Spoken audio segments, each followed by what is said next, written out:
Okay. Okay. So those are the colleagues you will see here. Okay. Everybody. No. No? Okay. Okay. Nobody can.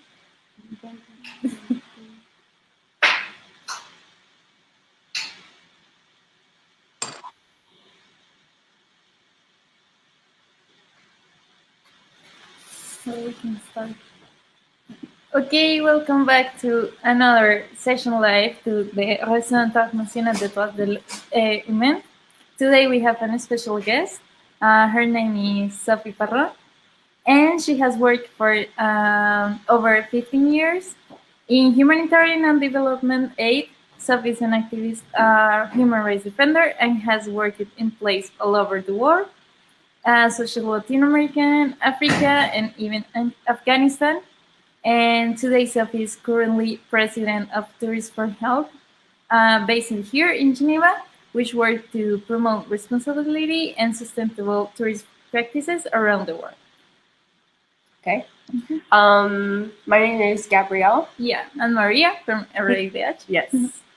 Thank you so much, Sophie, for being here with us today. If you wouldn't mind, could you please tell us a little bit more about the history of your organization and the goals? Yeah, of course. Well, first of all, let me just thank everyone who is listening to us. And also thanks a lot to Laura, Gabriela, and to the RID for the invitation for this discussion around responsible tourism and solidarity. So just in a few words to present our organization, so Tourism for Help. The organization was founded in 2004. And basically, we have two different axes of work. So we have projects in countries, and then we have projects here in Switzerland or in the neighboring France. In country, we work mainly in West Africa, in Benin, Mali, and Senegal, with local implementing partners. The concept behind our project is to have hotel restaurant school where young underprivileged people learned the art of cooking, housekeeping, how to prepare a room. This in order for them to enter the work market, the employment market. We also have an agroecology training course in Mali, in Senegal as well. Just to tell you a little bit about our association. At first, we worked in Cambodia with another partner in 2007 up until 2012. And then the local partner became autonomous. So we didn't need to have the support of Tourism for Help anymore. And now we have these three projects in West Africa active. The idea behind it is learning by doing. So the young people learn how to serve people at restaurants, how to prepare a room, a bed, and so on. But they also have, let's say, traditional course, traditional teaching class like French, English, maths, and so on. So they have both the theory and the practice, because the training center is open to clients, to the public. So you and me can go and eat or have a room in the hotel restaurant and interact with the young student in Mali, Senegal, and Benin. So they can exchange with the young student. That's the concept behind our project. Besides these field projects, we do some sensitization and promotion of responsible tourism mainly here in Switzerland and also neighboring France, but also in the field through roundtables, conferences. We've been involved to public events like Alternativa recently in Switzerland. We also participated to the FIFDH in March of this year, which is the Forum and International Film Festival on Human Rights. We had a meeting with a filmmaker on the themes of voluntarism. Recently, we also participated within the frame of the Festival des Cinq Continents, the Festival of the Five Continents, and intervened just before showing a movie, Gogo, and presented our association. So in short, this is a little bit what we do. Well, Yes. I think it's super important the topic you mentioned about the education, because that close a little bit the gap between equality, and is quite interesting. And I think you have a focus on a topic of gender and inequality of gender. Yeah. Well, so we take education. So it's not education as traditional education, because mainly it's vocational training, but it includes also part of the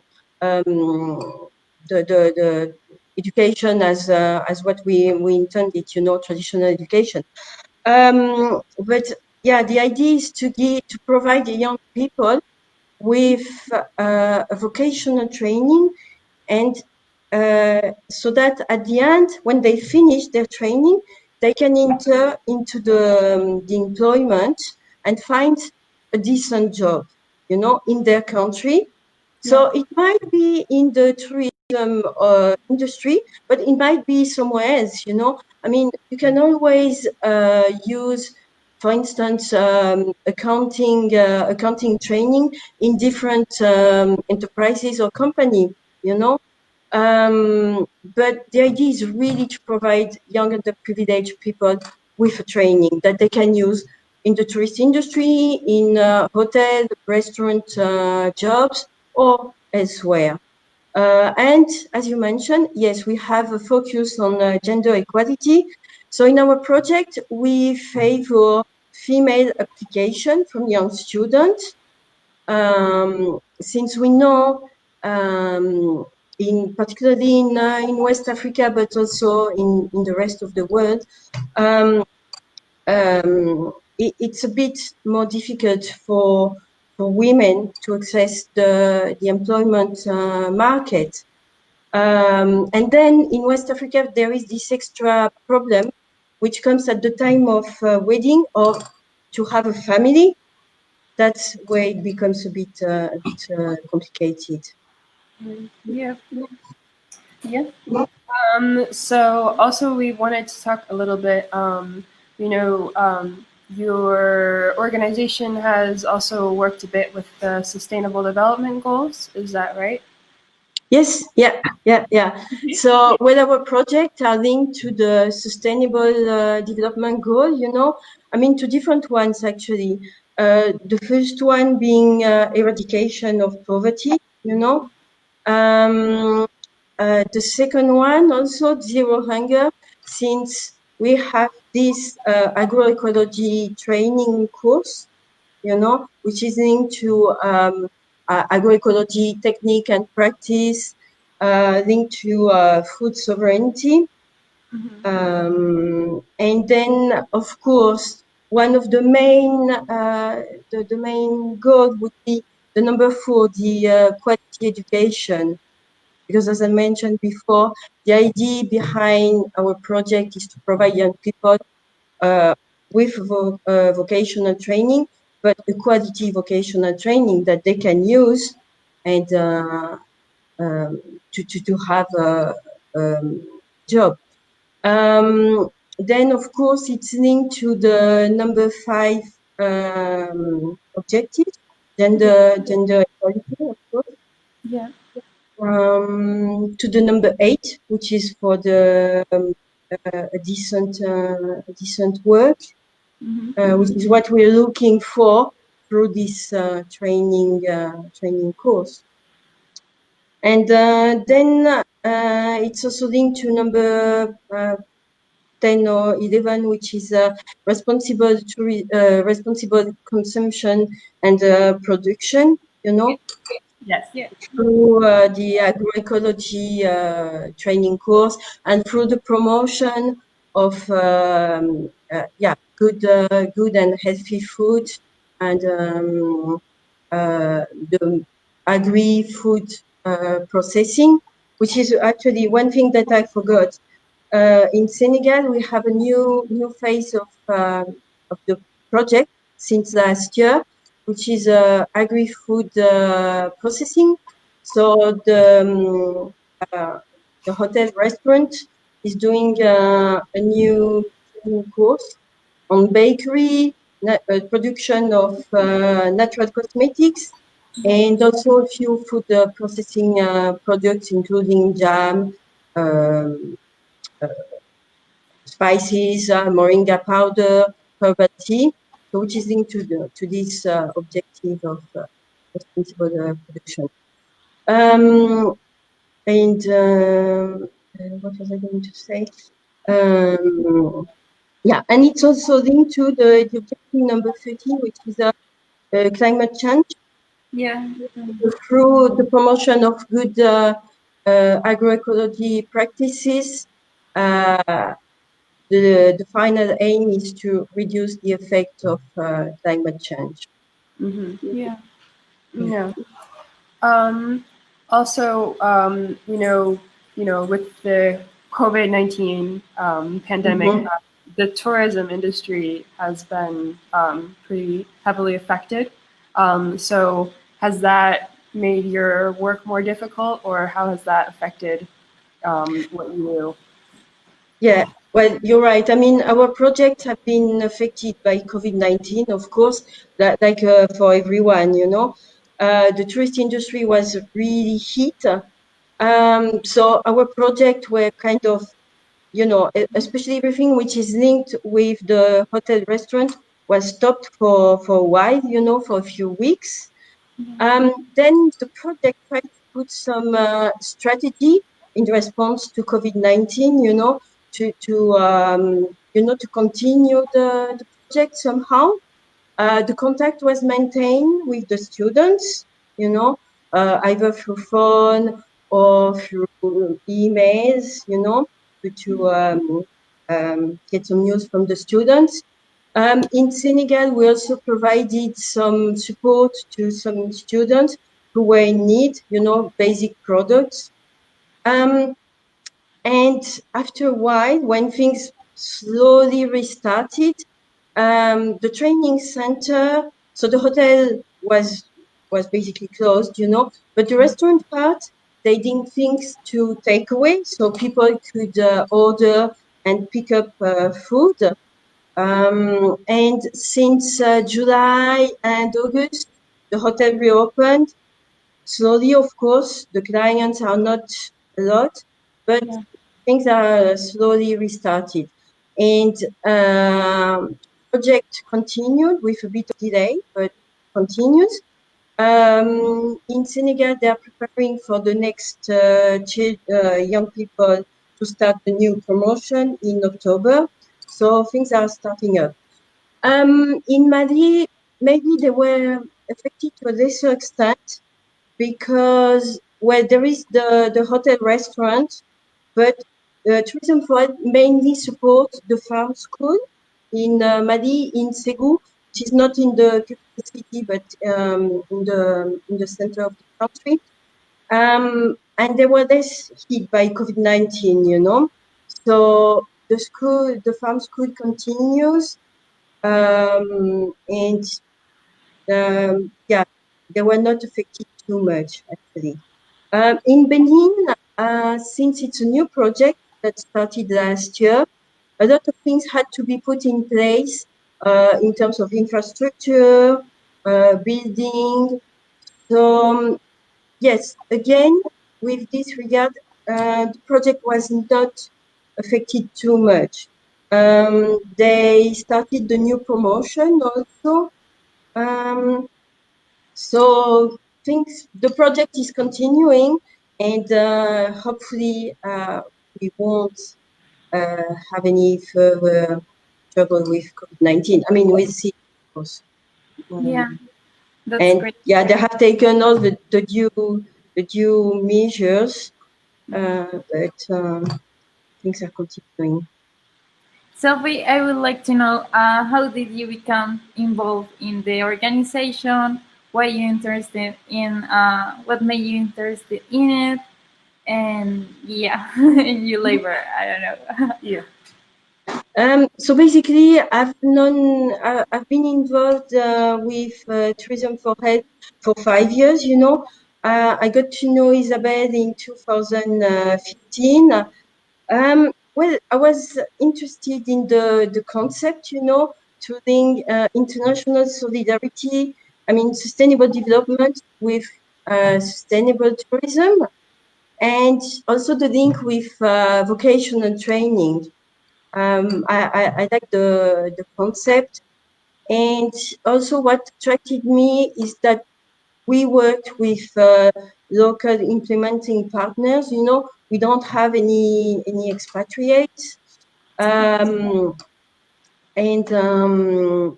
yeah, that's what interested me. Also, the methodology used, which is the mix of theory and also the practice. You know, so younger people, basically they go to school. You know, they learn things, they have traditional knowledge, and at the same time they practice. You know, cooking, housekeeping, etc. And they can also interact with tourists, whether it's regional or local tourism, but also with international tourism. So it kind of opens the mind for everyone. I mean, both on the side of young students, but also on the side of the tourists. You know? Yeah. And also, what attracted me is what you said before. You know, the quality education, Yeah. so vocational training, to provide an opportunity for people to find a job opportunity in their countries. You know, and because the ultimate goal basically is, you know, to avoid migration, so that people can stay in their country and find a decent way of living and make their family live as well. You know, Yeah.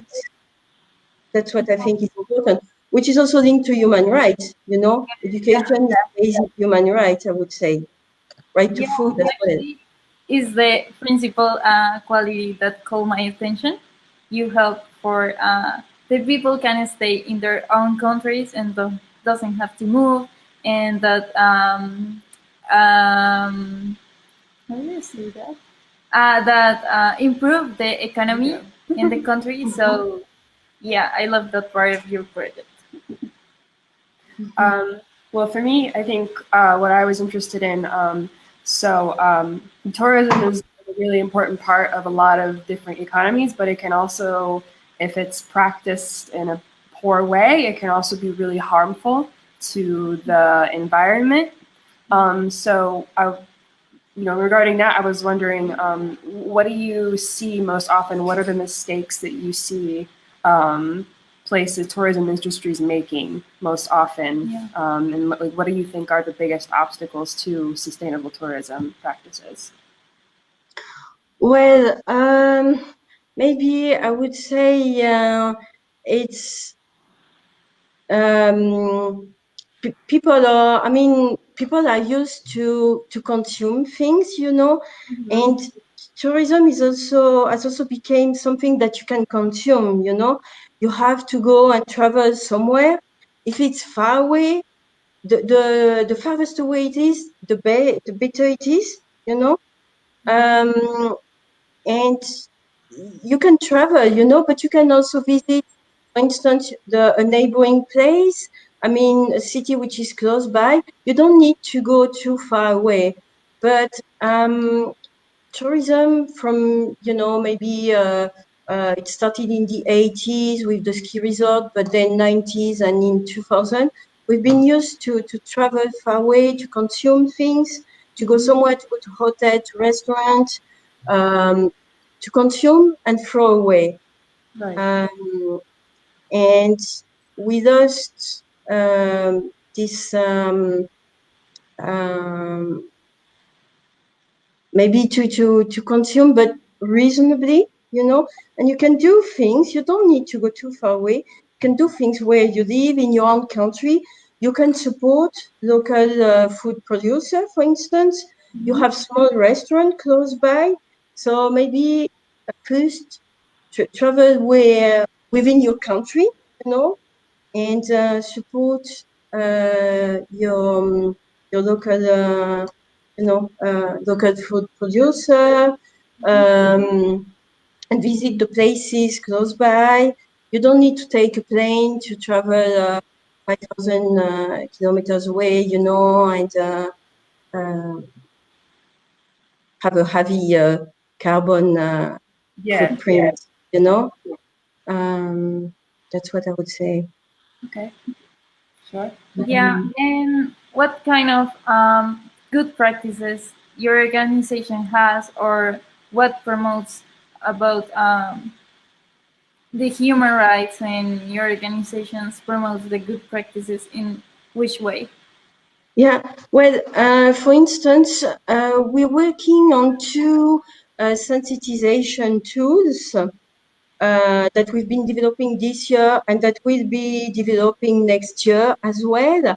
One is responsible backpack, So let's say we'll have like a backpack, and what do you put in your responsible backpack? I don't know, like your bio soap, your shampoo, what else? You have a first aid kit. What do you put in your first aid kit also?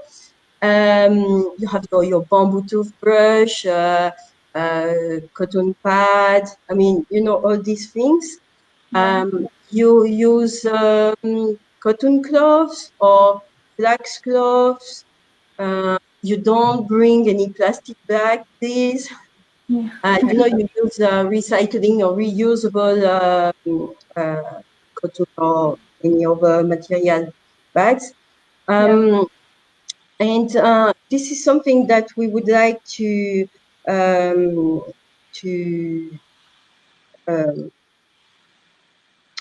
communicate in different areas, So in the public events, for instance, let's see if maybe we can do some sensitization with schools, for instance.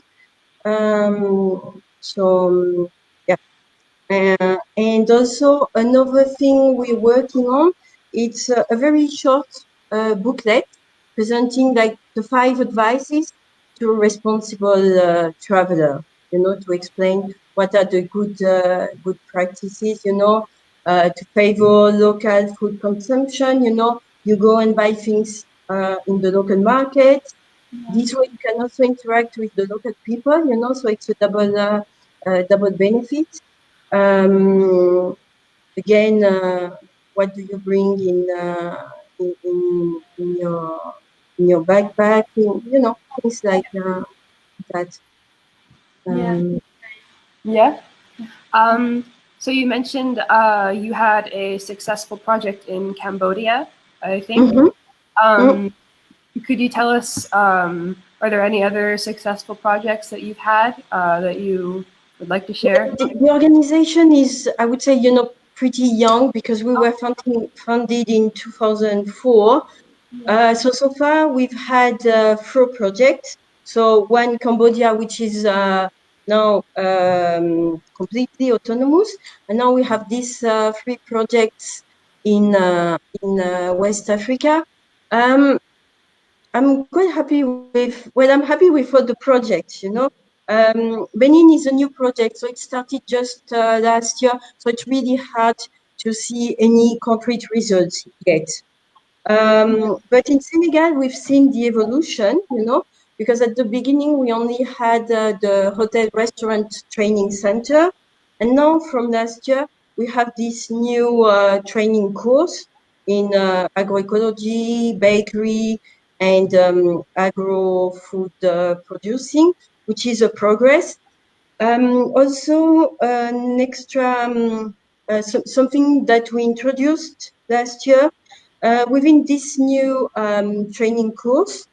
We collaborate with a novel organization called Demain Ensemble, Yeah. and there are a few disabled students, two for this year, that are participating as a student in the agroecology training course. So that's something new. It's a kind of pilot phase.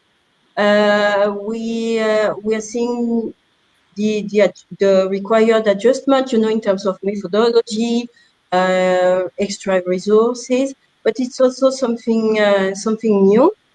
So the project is lively, you know, and evolves. And in Mali, the project became a bit bigger, I would say, you know, with some extra activities, opening new activities, mainly for to increase the farmer networks and to favor extra workshop and also training of women groups in different villages to do some sensitization and exchange of good practices in the agroecology field. Okay. Sophie, I get a question. Why you choose Africa and not, for example, Latin America? Oh, or you are looking for after work with Latin America, or is not in your target? We don't choose, you know.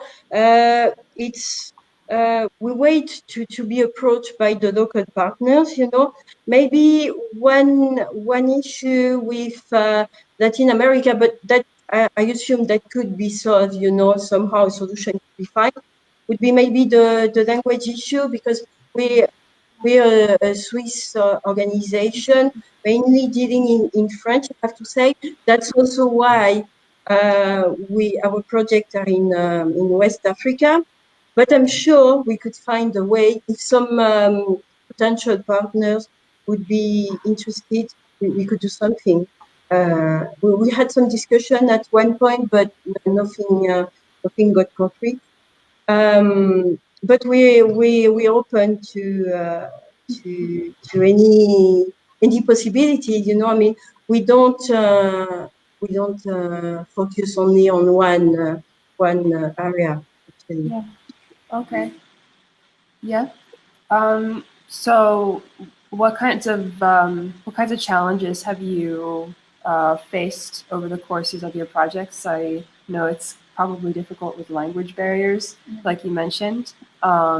So I guess what are some of the other things that you think prevent places from reaching out? Yeah.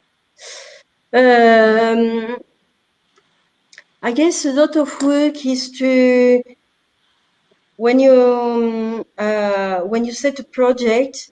So you need to have a clear goal and clear activities, and then you need to inform all the actors, you know, and all the local actors, and involve also everyone, you know. I mean, like, well, of course, you have the implementing partners, but then they work with other organizations, with the local authorities as well, with the state. You know, like the Ministry of Education, for instance, the tourist authority as well. So it's important to communicate with everyone, to try to have as much as possible relationship with the different government bodies, but also exchange with other NGOs or organizations as large. But also, it's good to communicate with the public as large, you know, because we work with people, with communities. Yeah. So when you start a project, you need to explain project to the communities. I mean, to the leader of the community, but then to the people. I think that's an important element. You have to explain clearly to the community, and you have to build the project with them. It's not us, or I mean the implementing partner that comes and say, okay, we're going to do this project this way and this activity and this result. No, you build the project with the community. Otherwise, it won't work. Yeah. Right. As you say, how is the first approachment with the communities? Is difficult? What kind of strategies you utilize for approach them, or? Well, you need to have a kind of I don't know if hierarchy is the right word, but you need to see to establish first a relationship with the community leaders, you know, and refer to them, explain the idea behind the project, and then the circle goes larger, you know, and you can have access to the people. But really, I think the point of entrance is the community leaders, and then you get with the rest of the people.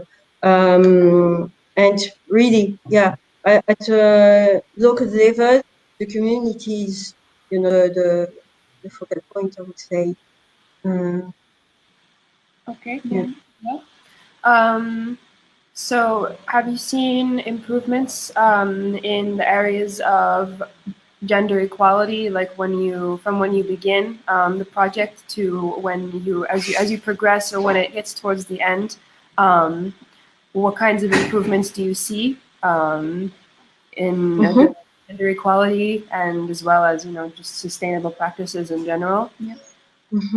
Well, I have to say that in the students that go to our training center, we have a majority of female, and also women are, generally speaking, very interested in taking part to the project.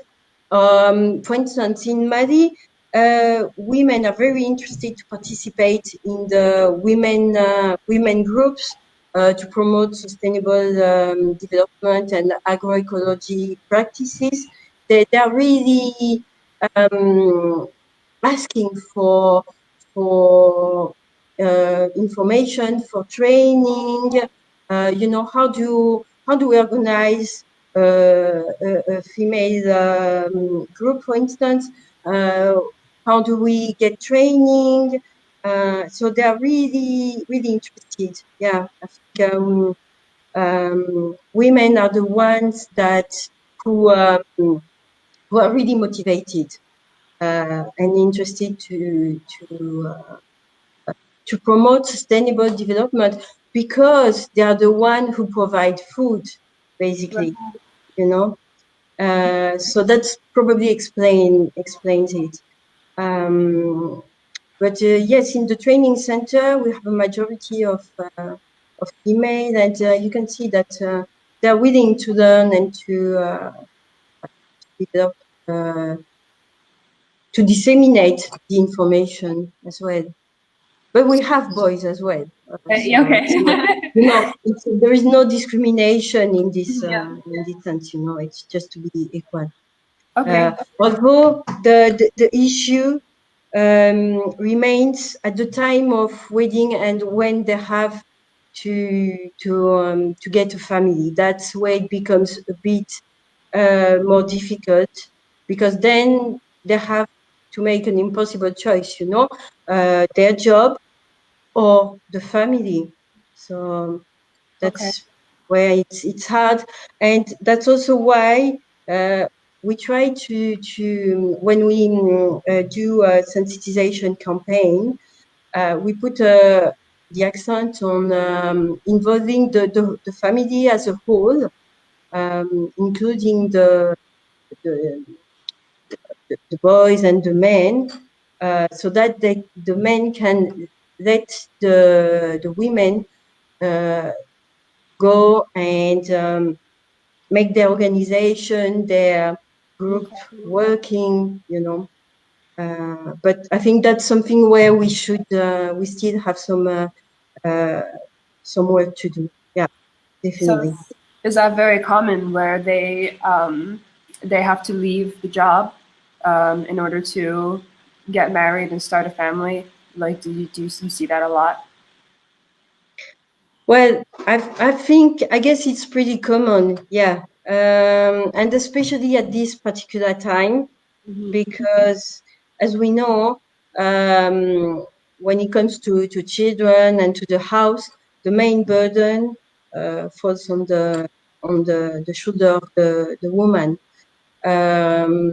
So yes, and somehow we have to find the right balance to allow at least the women to continue. For instance, some of them have a small shop where they sell some of their products, or they have a small enterprise of where they raise hens, for instance.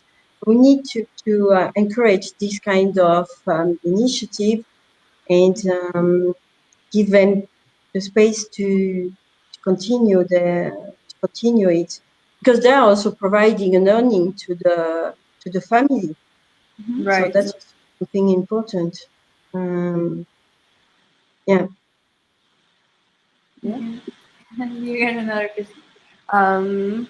I don't at the moment. Okay. No, I don't have any question either.